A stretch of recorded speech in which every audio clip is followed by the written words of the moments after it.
तो फाइनली जहाँ से लौटने का मन नहीं करता, हम वहीं से लौट रहे थे।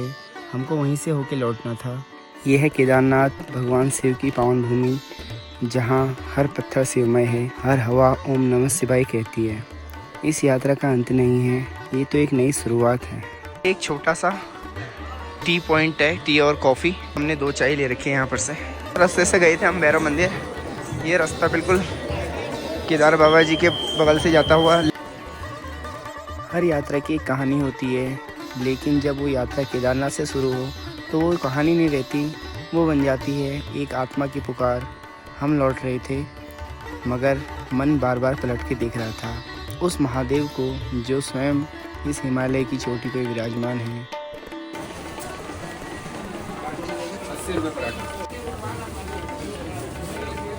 यह है केदारनाथ, भगवान शिव की पावन भूमि, जहाँ हर पत्थर शिवमय है, हर हवा ओम नमः शिवाय कहती है। इस यात्रा का अंत नहीं है, ये तो एक नई शुरुआत है।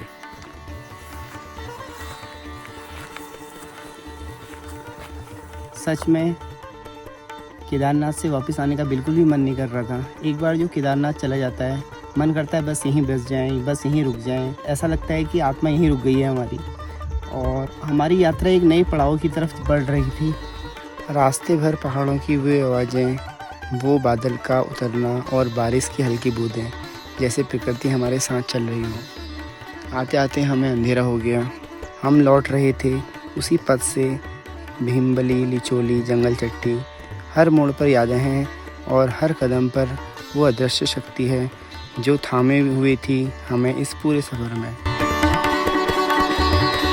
हम जाते वक्त यहीं रुके थे, रात को स्टे हमने यहीं किया था भैया के वहाँ। और अभी वापसी में भी हमने कहा यार भैया के वहाँ जरूर मिल के जाते हैं, क्योंकि भैया का नेचर बहुत ज़्यादा अच्छा है। यहाँ ये लोग मिठाई वगैरह सब बनाते हैं, कुकल मिठाई यहाँ पे खुद ही बनाते हैं अपने हाथ से। मैंने कहा पूछा भैया से, भैया यार मिठाई कहाँ से इतना सीखा आपने? कह रहे हैं यार यूट्यूब वगैरह और थोड़ा बहुत नॉलेज थी तो हमने उससे ही बनाना सीखा। मिठाई यहाँ अवेलेबल है भी नहीं कहीं पर।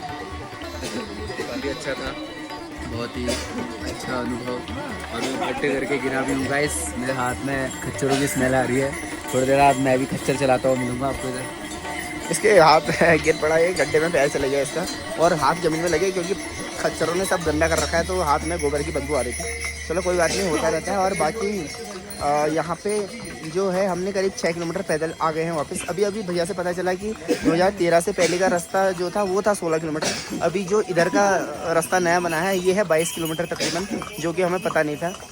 अब पता नहीं सच्चाई क्या है, ये भैया लोग तो यही बोल रहे हैं 2013 वाला से पहले वाला रास्ता 16 किलोमीटर था और अब हो गया है 22 किलोमीटर। अब बताओ, हम तो 16 सोच के चल लेते, ये हो गया 22 किलोमीटर। चलो ठीक है, सही है, और चलते हैं आगे की तरफ। हर पत्थर, हर मोड़, हर पेड़, हर हवा अब एक पहचानी सी लग रही थी, जैसे इस रास्ते ने हमें अपना लिया हो। हम गौरीकुंड लौटे, जहाँ माँ गौरी ने शिव को पाने के लिए तप किया था। यही वो स्थान है जहाँ प्रेम, तप और आस्था का संगम होता है। चला जा रहा है तो हमारा कोकोनट ऑयल जो है पूरा का पूरा जाम हो गया है ठंड की वजह से। So good morning once again guys, और हम पहुंच चुके हैं रूम पे। कल रात पहुंचे थे लेट नाइट, 1:30 बजे करीब। 1:30 बजे अच्छा हुआ कि यहाँ पे खाना वगैरह मिल गया। जहाँ हमने बाइक पार्क करी थी उसके बाइक के पास तो नहीं गए हम, अभी पार्किंग में ही है गाड़ी, पर हमने सोचा कि गाड़ी के आसपास पहुंच जाते हैं। तो हम कल 7 बजे से चलना शुरू करें ऊपर केदारनाथ जी से। फिर यहाँ पे गौरीकुंड पे हम पहुँचे करीब 11 बजे, 11:30 बजे। गाड़ी नहीं मिली, बड़ी दिक्कत हुई वहाँ पे। तो 5 किलोमीटर लास्ट का गाड़ी से होता था। रात को हमने स्टे किया यहाँ पे, बड़ी मुश्किल से रूम मिला। रूम मिल रहे थे 3,500, 4,000, 5,000, मतलब स्टार्टिंग 3,500 थी। पर यहाँ एक ये रूम मिला हमें, ठीक है। पंखा नहीं है, पंखे की ज़रूरत उतनी थी भी नहीं। यहाँ पे बारिश बहुत हो रही है, कल रात से ही बारिश हो रही थी, हम भीग भी गए थे। बहुत ज़्यादा टफ हो गया था सिचुएशन, चला नहीं जा रहा था, क्योंकि हम करीब कल हम 16 और 4 सुबह चले थे पहुँचने के लिए। 16, 4, 20 किलोमीटर चले, और 20 किलोमीटर चलने में अभी भी पैरों में दर्द हो रही है। 20 किलोमीटर का मतलब आप समझ सकते हो कि कितना दूर हो सकता है, वो भी पहाड़ी रास्ता। एक चीज़ मैंने नोटिस करी, चढ़ने में जो है ना पैर में दर्द उतनी हो नहीं रही थी, वहाँ जाके भी मुझे महसूस नहीं हुआ। लेकिन उतरने में जो है ना तो ज़्यादा शायद जोर लगता है पैरों में, तो ब्रेकिंग के लिए तो बहुत ज़्यादा दर्द हो रही है अभी भी। चलो हमने चलना नहीं है, अब तो गाड़ी में ही चलना है, तो बैठे रहेंगे, कभी करण भाई चलाएंगे, कभी हम चलाएंगे। तो चलते हैं, लेट्स गो।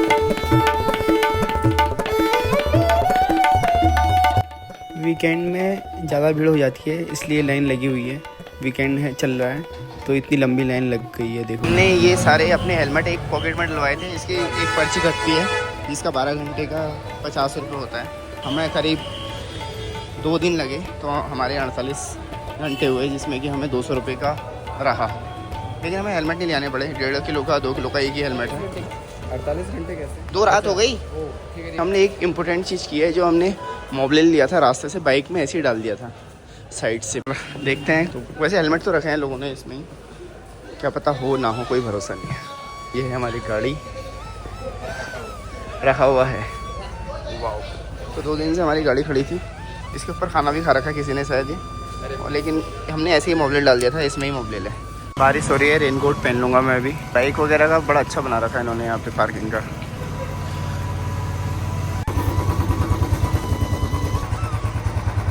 पहन लेता हूँ रेनकोट क्योंकि बारिश हो रही है।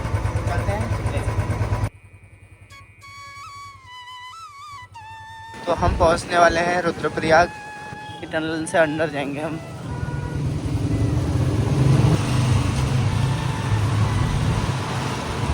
रुद्रप्रयाग के बाद हम पहुँचे कर्णप्रयाग, जहाँ माँ अलकनंदा और पिंडर का संगम होता है। जैसे 2 जीवन की धाराएं एक हो रही हों। मान्यता है कि यहीं पर कर्ण ने भगवान सूर्य से कवच कुंडल प्राप्ति की थी। नाम मात्र से ही ये स्थान कर्णप्रयाग कहलाया। वीरता, दानशीलता और त्याग की पवित्र भूमि। रास्ते की ये विविधता, गहराइयाँ, ऊंचाइयाँ हमें सिखाती हैं धैर्य, संतुलन, आभार। और छोटे छोटे गांव, हंसते हुए चेहरे, खेतों में काम करते हुए लोग।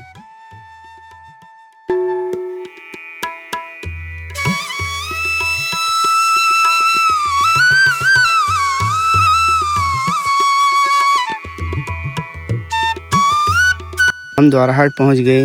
रात हो गई थी और पहाड़ों में रात मन के भीतर को छूती है। द्वाराहाट एक ऐतिहासिक भूमि है। कत्यूरी राजाओं की राजधानी है, जहां आज भी उनका वैभव मंदिरों में बसा है। यहाँ की हर दीवार, हर पत्थर इतिहास कहते हैं। हमें रात हो गई थी। रात को हम एक होटल में ठहरे और यहाँ सुबह सुबह आ गई है चाय दी इन्होंने अपनी तरफ से।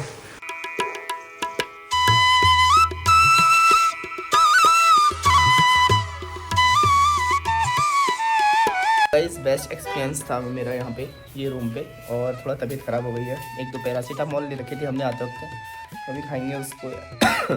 सर्दी जुकाम और बुखार, लेकिन क्योंकि टेम्परेचर डिफरेंस था ना इतना, वहाँ इतना ठंडा है, यहाँ थोड़ा गर्म है। लेकिन फिर भी यहाँ गर्म का मतलब जैकेट पहननी पड़ रही है। वहाँ से बर्फ़ वाला इलाका है, तो वो तो ज़्यादा ठंडा होता ही है। अभी हम हैं द्वाराहाट की इन खूबसूरत वादियों के बीच, दूनागिरी मंदिर।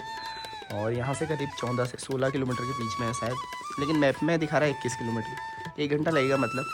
और वहाँ बर्फ़ पड़ती है सर्दियों में, यहाँ नहीं पड़ती है द्वाराहाट में, ऐसा सुना गया है। हम जाते हैं दूनागिरी टेम्पल और पहले करते हैं नाश्ता, और फिर उसके बाद नाश्ता वगैरह करने के बाद निकलते हैं यहाँ से। हम चल पड़ते हैं दूनागिरी की ओर। सुबह की पहली किरण के साथ हम निकलते हैं अगली मंजिल की ओर, और नाम है दूनागिरी मंदिर। काफ़ी अच्छा सुहावना सफ़र है। ये चला रहे हैं गाड़ी और मैं थोड़ी ब्लॉगिंग करते हुए आगे को चलूँगा।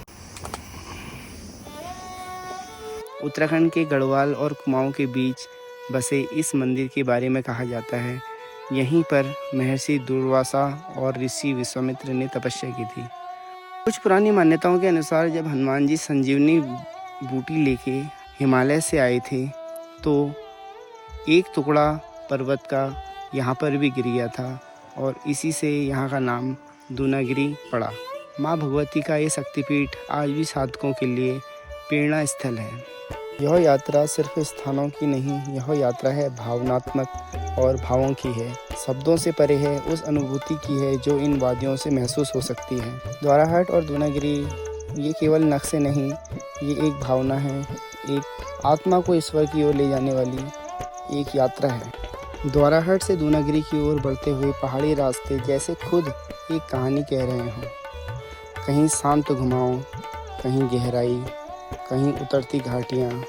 चारों ओर हरे भरे देवदार, बांज के पेड़ हैं, जिनकी छाँव में चलती ठंडी हवा जैसे कानों में कुछ फुसफुसा रही हों, और मन शांत होता जा रहा है। हर मोड़ पर प्रकृति रंग बिखेरती है, कहीं धुंध के पर्दे में लिपटे रास्ते तो कहीं बादलों से बात करती पहाड़ियाँ। इस सफ़र में ना कोई शोर है ना कोई हड़बड़ी है, बस एक शांत सौंदर्य है जो भीतर तक छू जाता है। रास्ते में हम कहीं रुकते हैं, वहाँ के लोग दिखते हैं सादे लेकिन दिल से अमीर। पहाड़ी चेहरे अक्सर धूप से तपे होते हैं, उनकी मुस्कुराहटें सूरज से भी गर्म होती हैं। कहीं कोई बुजुर्ग लकड़ी काट रहा है, कोई छोटे छोटे बच्चे स्कूल की तरफ जा रहे हैं, कोई जंगल की तरफ अपने जानवर ले जा रहा है, कोई वापस आ रहा है। इन वादियों में एक अलग ऊर्जा है, ना शोर है ना दिखावा है, बस प्रकृति और आत्मा का मिलन है। और ये जब शांति को महसूस करते हैं तो भीतर का तनाव बिल्कुल ख़त्म हो जाता है। मैं अभी पहुंच चुका हूं द्रोणागिरी मंदिर के नीचे, यहाँ से सीढ़ियाँ शुरू हैं और हम बैग भारी हैं काफ़ी और सीढ़ियाँ बहुत चलनी है, पैरों में दर्द है क्योंकि हम लंबे सफ़र से आ रहे हैं। व्लॉग लंबा होने की वजह से पूर्णागिरी मंदिर के दर्शन मैं आपको अगले व्लॉग में कराऊंगा। तब तक के लिए जय श्री राम।